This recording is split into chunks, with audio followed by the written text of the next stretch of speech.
Tuca Viegas convida. Um oferecimento Bareta Imóveis. Nós ajudamos você a conquistar os seus sonhos. GTW Empreendimentos. Tradição, confiança e qualidade.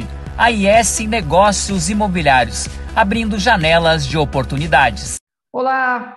Estamos de volta com o Tuca Viegas Convida. Você que está aí, aproveita e se inscreve no canal. Se quiser contribuir com a gente, está aí o nosso Pix, tucaviegasconvida@gmail.com.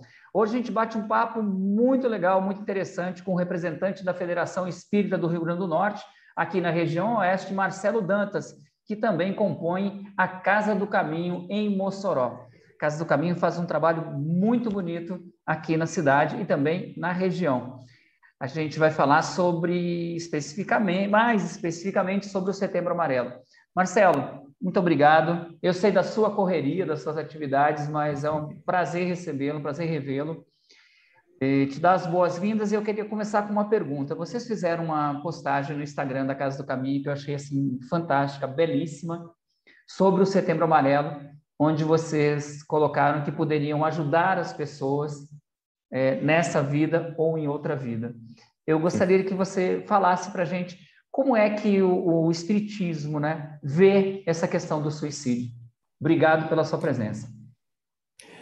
Olá, Tuca, e todos aqui nos assistem, né? Primeiramente, agradecer a oportunidade, o convite. É sempre um prazer.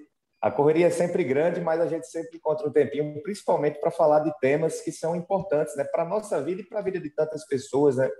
E você já começou falando desse assunto do nosso Setembro Amarelo, né? Um mês todo dedicado a gente falar, refletir, pensar a respeito do suicídio, né? E o movimento espírita sempre nessa vanguarda de trazer alguns temas que são tabus, que às vezes não são comentados, e independentemente, até essa questão do Setembro Amarelo é até recente, eu acho que tem 5 ou 6 anos, né, que foi instituído o dia. Eu acho que o dia, na verdade, é dia 10 de setembro, mas a gente comemora todo o mês, né? A gente faz toda uma série de ações, né, durante todo o mês de setembro. Mas bem antes disso, já era da pauta do movimento espírita, né, trabalhar alguns temas que são meio tabus, né, e o suicídio sempre está nessa pauta. Então, a gente sempre aborda esses temas nas palestras públicas, a gente sempre trabalha, porque é um tema que por muito tempo ele foi relegado assim, não vamos falar, que é como se não acontecesse, né?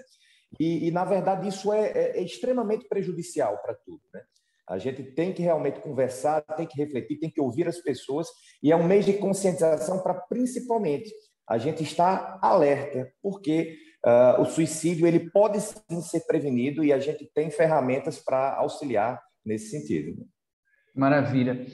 Quando você fala dessa questão de falar, né, no suicídio, eu lembro, quando eu fiz a faculdade de jornalismo, quando eu cursava a universidade, tem uma determinação, né, nos meios de comunicação em que a gente não fala, né, porque, não no caso, não é dessa forma, não noticia que a causa da morte foi suicídio, porque pode ser um gatilho para estimular as pessoas que estão muito, né? Mas como você está abordando, é fundamental, né, que essa discussão venha à tona, né, para que a gente possa perceber mais a forma de alguma coisa que nós possamos fazer para estar atentos, né, com as dores das outras pessoas.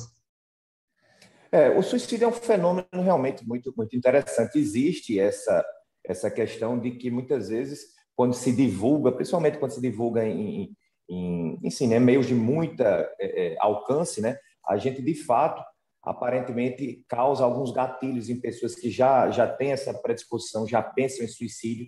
Então, realmente, a gente sempre ouviu falar, eu não fiz faculdade de jornalismo, mas sempre ouvi falar dos meus amigos jornalistas, que é como se fosse um consenso, né, realmente, dentro da profissão, tentar evitar, né, abordar esse tema com grande margem para que não ocasione isso. Mas você veja como é interessante, porque no Brasil, os dados nos sugerem que são em torno de 12 mil pessoas que cometem suicídio por ano. No mundo, esse número vai para quase 1 milhão, 800, 900 mil pessoas que cometem suicídio. E 96% dos casos, dizem, né, a OMS, as organizações de saúde, eles normalmente estão relacionados a doenças mentais, a depressões, né, às vezes consumos excessivos de drogas, né? Mas o fator que mais chama a atenção, né, desses dados estatísticos é que 90% dos casos de suicídios podem ter prevenção, pode ser evitado, a gente pode... existe, e olha que interessante, é 90% porque realmente existem pessoas que não é que não tem o que você fazer, mas às vezes a pessoa já se encontra num grau de apatia e de decisão tão grande que é muito difícil qualquer abordagem, né? Mesmo embora a gente, quando se depara com a situação dessa, Claro. todos vão tentar, os médicos vão tentar, né? Todo profissional vai ser procurado e as instituições religiosas que podem dar um apoio, né, também vão fazer o caso, mas principalmente nesses 90%, que são pessoas que às vezes, que se tiver um apoio maior, se a gente conseguir chegar junto, dar um pouco mais de atenção, a gente consegue sim, né, dirimir esse tipo de pensamento e quem sabe realmente evitar que muitas vidas sejam perdidas nesse sentido para o suicídio, né? Marcelo, como é que a doutrina espírita vê, né, essa atitude, né, essa passagem, né, o ato, quando é cometido o ato em si? É bem interessante a sua questão, porque, de fato, nós temos uma visão, né? A doutrina espírita, ela é uma doutrina espiritualista, então nós acreditamos, acreditamos na imortalidade da alma e acreditamos na reencarnação, né? São duas crenças fundamentais que, enfim, são das crenças, essas duas crenças, inclusive, são das crenças mais antigas da humanidade.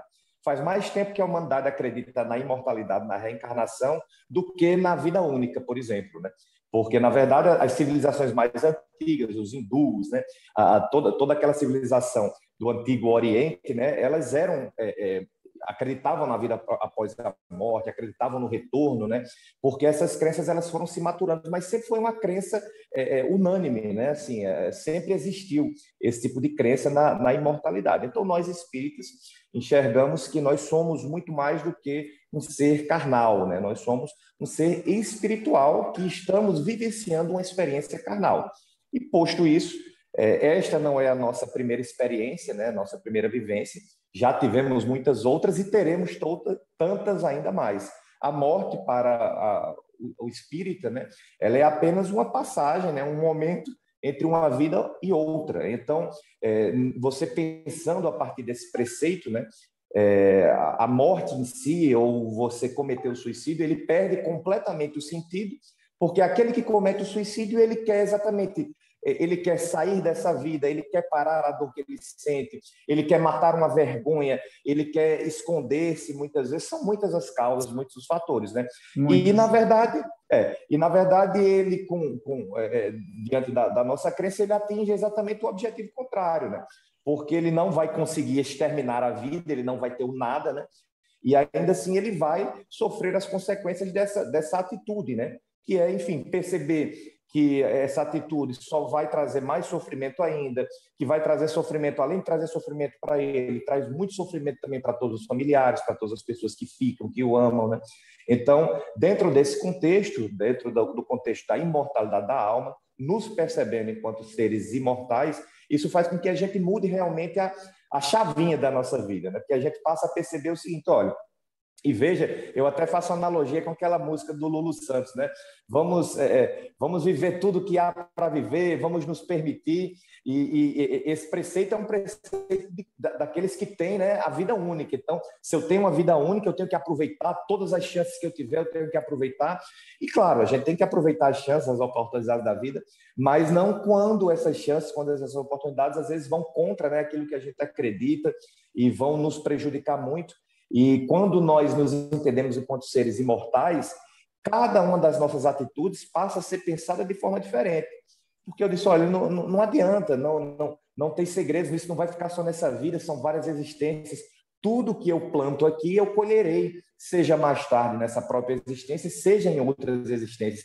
Por isso, do cartaz, né, que a gente colocou, se você precisa de ajuda, né, nessa vida ou na próxima, nós estamos aí para auxiliar, porque, inclusive, diferentemente de muitas doutrinas religiosas que, enfim, condenam aquele que cometeu suicídio a nem ter, por exemplo, né, assim, a nem ter chance, né, é uma decisão que é fadada realmente a você não ter nenhum tipo de recuperação. E não, nós acreditamos que nossos irmãos que se suicidaram vão ter, evidentemente, de conviver com a decisão que tomaram, vão ter que arcar com as consequências, né, de ter contrariado uma das leis divinas, né, que é a lei de vida, mas que, enfim, né, isso não é definitivo. Mesmo os nossos irmãos que cometeram suicídios, eles terão, pelas possibilidades da reencarnação, outras oportunidades, né, para, enfim, né, para parar as arestas que ainda sobraram, para tentar novamente, né, cada passozinho, cada nova existência, a gente construir um degrau para a nossa evolução, para o nosso progresso moral.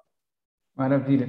Marcelo, e é muito assim, a gente fazendo uma análise assim, bem rápida da coisa, né, colocando um ponto de vista meu, é muita presunção da gente, né, acreditar que nessa finitude, né, que só tem a gente aqui, né, num mundo imenso desse, uma Via Láctea assim absurda, cheia de zilhões de planetas, de mundos, de coisas, a gente achar que é só isso, né, que de repente a gente tem outras camadas e outras esferas.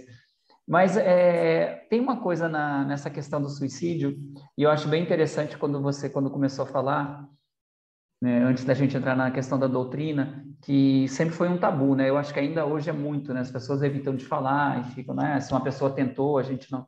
É uma coisa que as pessoas ficam meio receosas em comentar. E o que eu acho que isso deveria, nesse caso, ser mais aberto, mas até para a gente perceber mais e poder ajudar. E muita gente coloca, que eu discordo, que é uma covardia a pessoa cometer o suicídio, né? Eu acho exatamente outro lado. Eu acho que é um baita de um ato de coragem, porque eu acho que essa coisa da existência, né, da vida aqui, né, é uma das coisas mais fortes da essência humana, né, que a gente tem, né, de se proteger, né, o instinto de sobrevivência. Então, você cometer uma atitude dessa, eu acho que é muita coragem, muito desespero da pessoa, muito desespero da alma, né, para chegar até isso. É uma dor, assim, é difícil a gente dizer se é coragem ou covardia, né? Na verdade, eu acho que não é nenhum dos dois. A palavra mesmo é um momento de desespero, né? É uma dor Seria que dor, né? você não consegue experimentar essa dor de nenhuma forma, você não consegue dar vazão enfim, dentro do contexto, né, também espírita, né, a gente acredita que há também, quando a gente passa por processos de depressão, por processos de doenças mentais, há também interferência espiritual que muitas vezes, né, querem nos enfraquecer para provocar até mesmo o suicídio. Então, assim, é um ato de desespero, né? Eu acho interessante, uma vez a pessoa me colocou numa situação, porque da mesma forma que você colocou assim, o suicídio é uma covardia, as pessoas falam, por exemplo, quando da depressão. A depressão é besteira, isso aí acorde para a vida, você tem tudo. E eu gosto muito desse exemplo que me deram, é como você pegar uma pessoa que usa óculos, né? E ela só consegue realmente enxergar com óculos, e você pedir para ela tirar o óculos e exigir que ela leia, veja aí, leia isso. Ela não consegue, né? A pessoa que tem uma depressão, a pessoa que sofre disso, é como se realmente, assim, você olha como é bonito isso, e ela olha e não vê beleza em nada daquilo, porque ela está sem os óculos que a vida plena e feliz, né, que Deus nos dá, possibilita. Então, quando você tira esses óculos, muitas vezes tudo se torna feio, tudo se torna sem sentido, né? Perfeita E essa aí, analogia que você fez, perfeita. e é isso, só quem usa óculos sabe que assim, não dá, você tirou o óculos, Eu uso, tá vendo aquilo, não estou vendo, não adianta, você espreme os olhos para ver, você tenta, você se esforça, mas se você for acostumado a usar óculos, você precisa realmente dessa lente para poder ver, né? Então, é um pouco disso, né? Então, por isso que não vejo como um ato de covardia, porque realmente a pessoa não consegue encontrar outra saída, não consegue enxergar, né, outras soluções e acaba, no momento de desespero, né, ficando e cometendo muitas vezes esses atos que são impensados, né? Quando a gente fala nessa vida e na outra, é porque, enfim, nós também temos o trabalho, o trabalho dentro de uma casa espírita é sempre um trabalho de educação, né? Educação de pessoas que estão encarnadas, né? Todos nós que estamos encarnados, e também educação de pessoas que estão desencarnadas. Nós temos os nossos trabalhos de mediúnica e de obsessão que nós recebemos irmãos que dão comunicações, e são frequentes as comunicações de irmãos arrependidos, né, pelo ato de suicídio, que enfim, né, cometem suicídio e continuam vivos, continuam tendo as mesmas percepções, as mesmas dores, e agravadas, né, pela situação, muitas vezes, que deixam a família, agravados por ver que a ação que tomaram nem resolveu o seu problema, nem resolveu o problema de ninguém, pelo contrário, causou mais problemas ainda. Então, é uma situação realmente muito complicada e a morte, né, o extermínio do corpo físico não resolve, né? As comunicações que nós recebemos são realmente tremendas para nos demonstrar que suicídio não é solução. Marcelo, eu lembro quando eu frequentava um centro espírita em Natal, era na cidade satélite, Mendigos da Luz, e tinha um trabalho muito grande nessa questão dos passes, né, mediúnicos e também de desobsessão. A gente tinha um dia da semana que a gente recebia as pessoas e tal. E a gente via muito esses casos de pessoas que estavam numa situação muito desesperada, né, de estarem extremamente afetadas, extremamente transtornadas com as coisas, e a gente via uma melhora assim visível com o acompanhamento, né, com a ida frequente e tal. Esse trabalho acontece na Casa do Caminho também, né? Como é que funciona? Porque eu lembro que eu via que muita gente, muitas mães, principalmente, né? As mães são mágicas demais, né? Elas levavam os filhos, preocupadíssimas com os filhos ou com as filhas ou com algum filho de alguém até que elas conheciam, para receberem os passes, para receberem um trabalho de desobsessão, para ver se melhorava. Como é que a Casa do Caminho faz isso? Existe essa acolhida?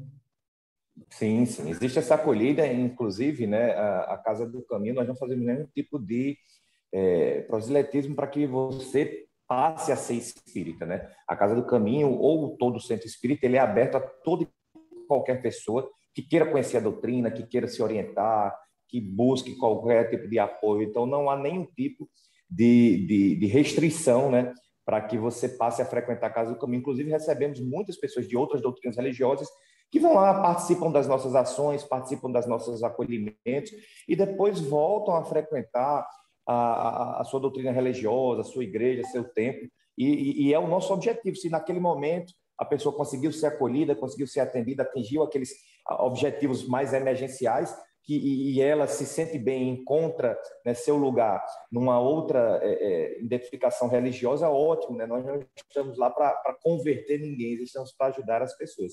Mas sim, né, nós denominamos lá na Casa do Caminho de diálogo fraterno, né?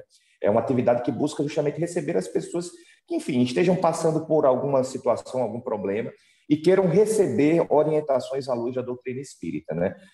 O diálogo fraterno normalmente é realizado, né, em duplas, né, trabalhadores da casa em duplas. É um diálogo realmente que confidencial. A gente pede para que a pessoa realmente abra, se exponha, coloque para fora realmente aquilo que sente, que está passando.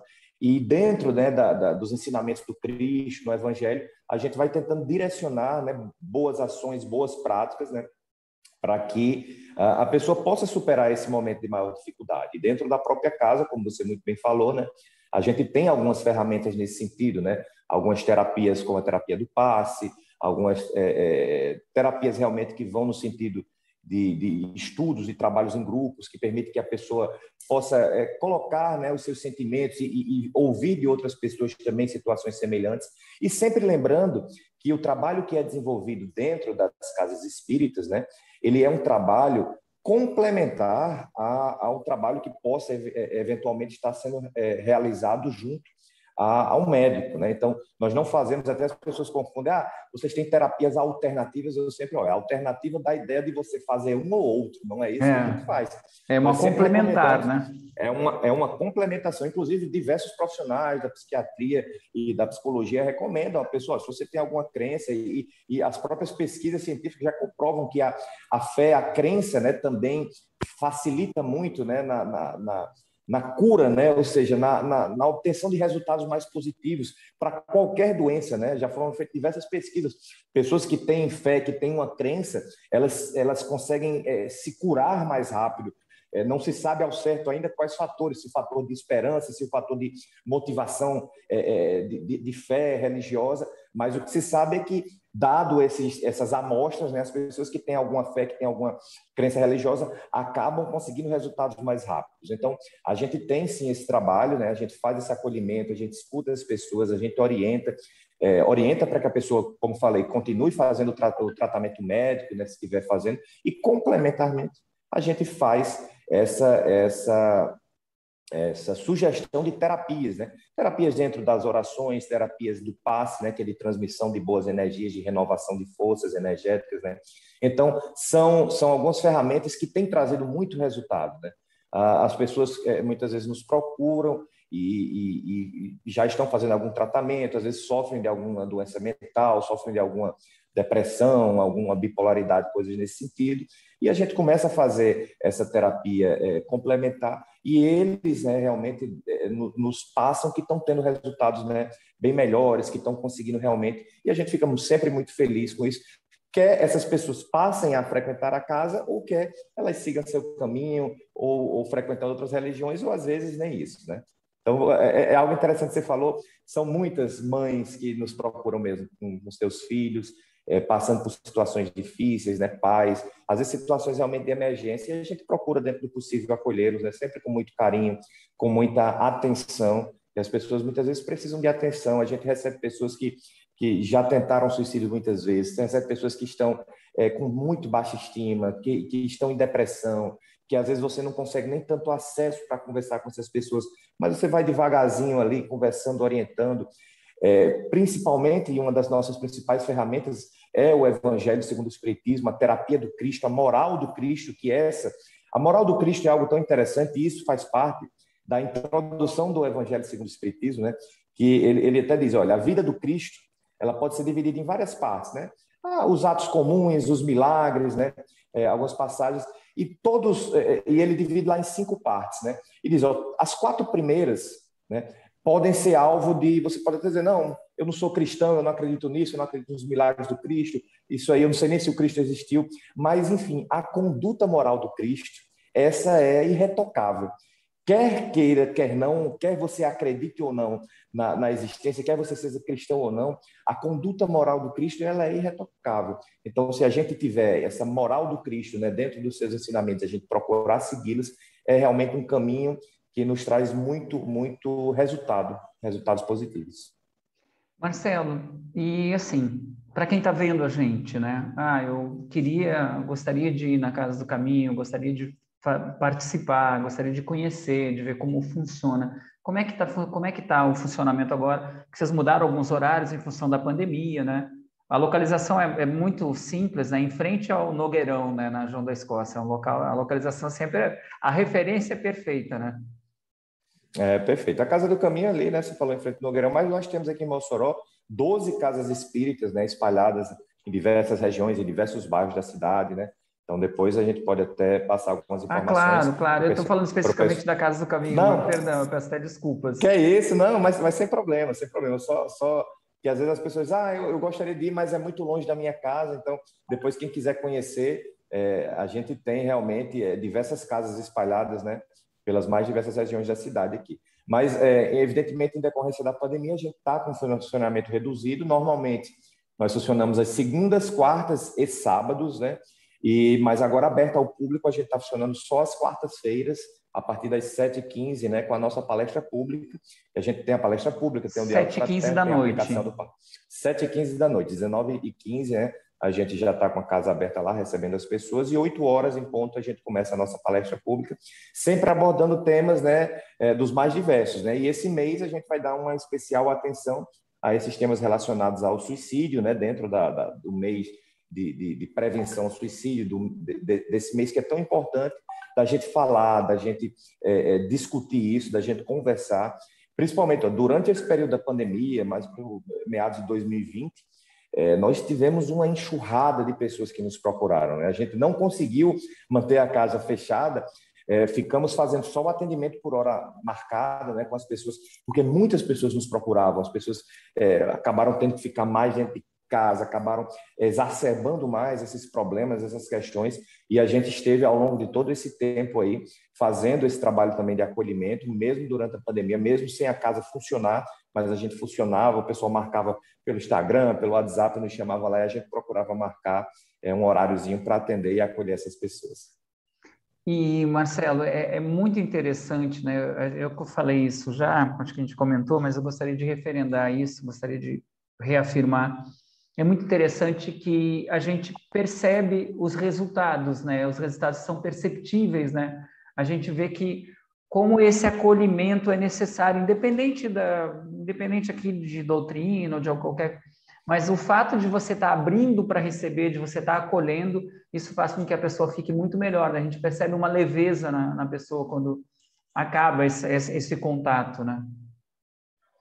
Com certeza, né? Não existe, não existe. Às vezes as pessoas querem, muitas pessoas nos procuram, né? Buscando curas imediatas e tudo, e não é isso que vão encontrar, evidentemente, mas vão encontrar muito acolhimento, muito espaço para a gente poder conversar, para a gente poder discutir o que está acontecendo, muitos caminhos, né, que a gente pode oferecer dentro Até abrir das horizontes ferramentas. novos, né? Para poder ver melhor como ver a coisa, para ver de uma outra forma, né? Ver com uma outra ótica. Como eu falei daquela analogia, né? Às vezes as pessoas só estavam precisando de uma lente nova, né? A gente conseguir trazer, né, essa lente para que a pessoa possa enxergar, porque muitas vezes as pessoas vêm tão cheias de questões, cheias de problemas, né? Tão realmente assim, o copo já vem transbordando, né? Que às vezes a gente precisa dar aquela acalmada, baixar, e nada como a prece, nada como o passe. O passe é uma atividade muito simples, mas que tem um poder de renovação de energia muito grande, né?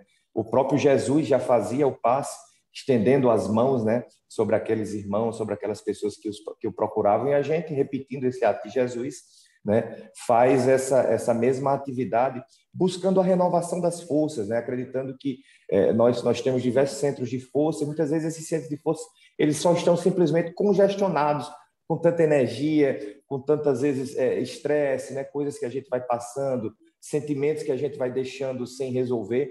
E muitas vezes, através do passe e de outras terapias, a gente consegue fazer uma renovação dessas energias e a pessoa, de fato, já vai conseguindo, né, pelas suas próprias forças, como não pode deixar de ser, né, encontrar os caminhos, né?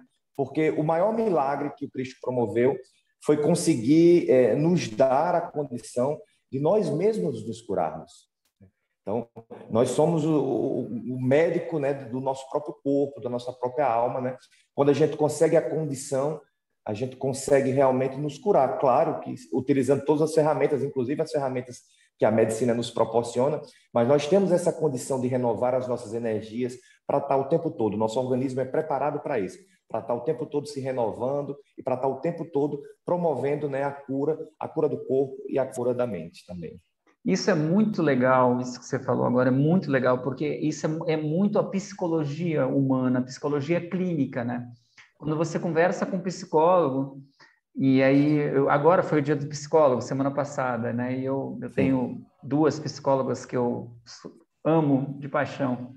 Uma delas foi minha terapeuta, né? Ana Firmino, Ana Carolina Firmino, que eu chamo de Carol também. E outra que hoje trabalham juntas, Lígia, né?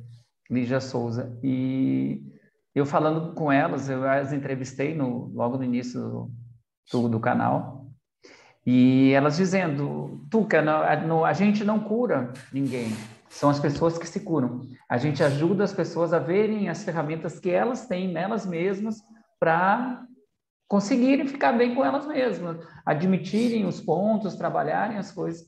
E é como você falou, e isso é genial, porque essa é a cura, né? É você se auto-enxergar, né? Você se autoanalisar, você poder se olhar de fora e dizer, pô, eu posso ficar melhor, eu posso estar bem, eu posso estar mais concentrado, e ter uma vida mais tranquila, né?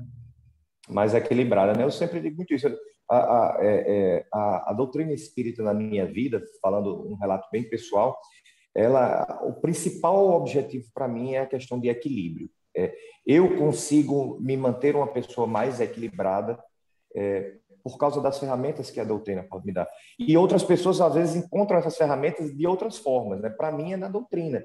Então, quando eu passo por períodos de maior desequilíbrio, e aquela questão, eu tenho a minha receita, então eu sei o que eu preciso para me manter equilibrado. Então, assim, a gente dentro da nossa casa, a gente mantém trabalhos sociais recorrentes, então isso para mim é uma coisa que me faz muito bem, né? Auxiliar as pessoas, né? Assim, é interessante isso, né? Porque os grandes filósofos da humanidade se debateram sobre esse assunto, né? Como a gente alcançar a felicidade, como a gente alcançar o equilíbrio. E isso sempre foi muito assim, alcançar o equilíbrio, alcançar a felicidade e a gente o quê? Satisfazer os nossos desejos. E mesmo a todos aqueles que conseguiam satisfazer os desejos, os reis, os imperadores, os faraós, todo mundo, né, atingia esses desejos e mesmo assim faltava algo, né? E a mensagem do Cristo é uma mensagem que renova muito as nossas forças, porque ele vem dizer algo que parece desproposital. Olha, você quando consegue ajudar o outro, você quando consegue se retirar da equação em função do outro, você acaba conquistando para si também certo equilíbrio, certa necessidade. Cristo vem nos dizer o seguinte: olha, o objetivo não é você. Você falou um pouco sobre o egocentrismo, da gente achar que nós somos, né, o centro do universo. E o Cristo vem justamente isso: olha, aquele que consegue viver em função do outro acaba tendo uma felicidade, acaba tendo uma plenitude em sua vida muito maior. Então, eu acho que, e esse é um dos preceitos da doutrina espírita, né? Não fora da igreja, não fora do templo religioso, mas fora da caridade não há salvação. É um dos preceitos que Kardec trazia, né? Fora da caridade não há salvação. A caridade é o amor em doação, é o amor em movimento. Você conseguir amar a si é fácil, você conseguir amar aos que estão próximos a você, mas você conseguir realmente amar aqueles que estão mais distantes, aqueles que estão necessitando, né? Isso aí é o amor em sua plenitude, né? Então, para mim é algo fundamental, né? Para mim a prece é algo que também é fundamental em minha vida. Então, são algumas ferramentas, né, que a gente consegue utilizar. E quando eu passo pelos meus momentos de desequilíbrios, que são muitos também, eu sempre vejo, opa, eu acho que está faltando alguma coisa. E a gente retoma novamente a nossa rotina, né, de oração, de auxílio, de prática do bem, e isso vai novamente nos trazendo para o centro e nos faz muito bem. É o que para mim, funciona, me mantém muito equilibrado.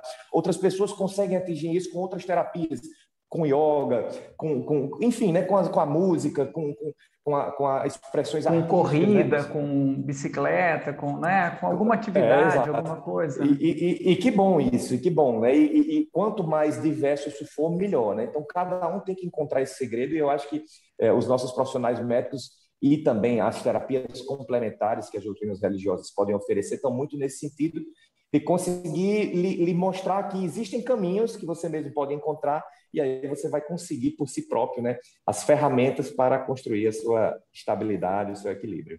Maravilha. E dentro disso que você falou, eu coloco muito uma coisa para as pessoas, assim. Eu acho que quando você faz o bem para alguém, você faz muito mais bem para você. Porque eu acho que a sensação, como você falou, a sensação de plenitude que a gente tem é incomparável. A alegria que a gente tem só no olhar da pessoa quando a gente vê que aquilo é incomparável. Não precisa dizer nada, não precisa... Só em você estar tendo essa atitude, eu acho isso genial. Eu gostaria de agradecer demais. Eu acho que foi uma aula, né? Eu queria algumas esclarecimentos, mas foi uma baita de uma aula, foi uma aula e uma energia muito boa que você passou, que eu acho isso fantástico. Agradecer esse teu tempo, né? Que eu sei que é corrido, você deve estar com um monte de coisa aí buzinando para você resolver algumas coisas do teu trabalho. Agradecer, dizer que foi um prazer, uma honra recebê-lo aqui no Tuca Viegas Convida e colocar o canal à disposição de vocês, da Federação Espírita do Rio Grande do Norte, para o que vocês precisarem, para o que vocês quiserem noticiar, se vocês quiserem divulgar, para a gente fazer uma matéria com vocês, alguma coisa, a gente está à disposição sempre que vocês precisarem. Muito obrigado pela sua presença. Meu amigo, só nós é que temos a agradecer mesmo pelo espaço, pelo alcance que você dá para a importância do tema que a gente trouxe hoje, né? Então, assim, o tempo é sempre corrido, mas, assim, a importância da gente falar nessa temática, às vezes a gente não enxerga, nem imagina o alcance e a importância disso, porque, às vezes, uma palavra que a gente coloca e tudo, às vezes salva vidas, né? Tem diversos relatos, a pessoa diz, eu assisti uma palestra de fulano de tal e tudo, aquilo foi tão importante para mim, aquilo me tocou, né? E isso, assim, é fundamental, né? Às vezes a gente, sem saber, a gente está promovendo realmente algo de importante na vida das pessoas. Então, a gente é que tem que agradecer todo o movimento espírita de Mossoró e região, né? A gente sempre agradece toda a oportunidade que a gente tem de estar divulgando os nossos trabalhos, principalmente num mês de prevenção ao suicídio, num mês tão importante da gente tratar de forma aberta, de forma clara, transparente esse tema, né? Para que a gente quebre esses tabus, para que a gente escute mais as pessoas, para que a gente fique atento, porque, como falei, são 12 mil pessoas que cometem suicídio todos os anos no nosso país, e essas pessoas são os nossos familiares, são os nossos amigos, são as pessoas que estão ao nosso lado, e a gente às vezes só percebe, mas fulaninho, eu nem imaginava que ele sofria de depressão, nem imaginava que ele pensava em suicídio. Então, que a gente possa, nesse mês de Setembro Amarelo, né, ter a atenção necessária com as pessoas que estão ao nosso redor, né? Isso é muito importante, pensar uns nos outros. É a mensagem que a gente deixa aí no final, e só deixar os nossos agradecimentos mais uma vez. Muito obrigado, Marcelo. Um grande abraço para você. Um bom dia. Você que está acompanhando a gente, aproveite e se inscreve no canal. Se quiser contribuir, tá aí o Pix tucaviegasconvida@gmail.com. Um abraço e até a próxima entrevista. Tuca Viegas Convida, um oferecimento Bareta Imóveis. Nós ajudamos você a conquistar os seus sonhos. GTW Empreendimentos, tradição, confiança e qualidade. AIS Negócios Imobiliários, abrindo janelas de oportunidades.